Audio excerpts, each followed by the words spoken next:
Gözünde şüpheli bir anlam vardı.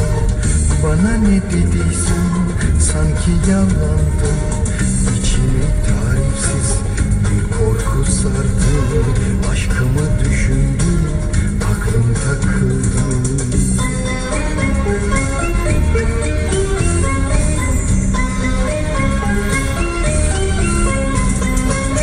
Açık konuş benimle, doğruyu söyle.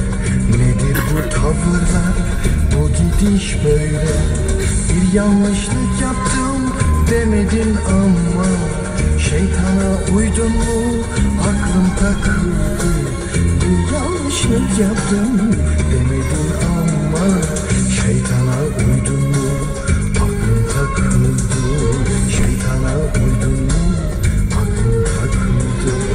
Aklım takıldı, fikrim takıldı. Yeşil gözlerine aklım takıldı.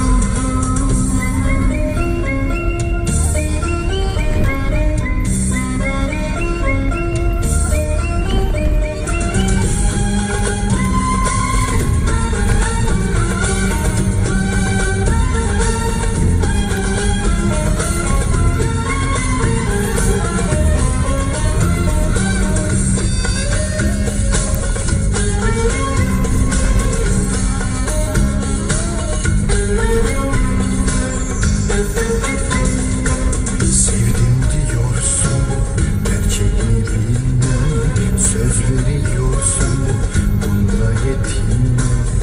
Geleceğe dönük hayallerimize durun biraz dedim, aklım takıldı. Beni sevmeye mecbur değilsin. Sen bir gerçeksin, yalan değilsin. Belki bir aşkla kalan değilsin.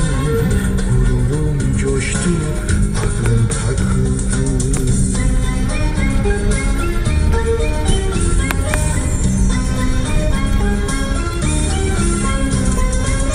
Belki sana göre eski kafayı bir aşkla yetinen anlayıştayım.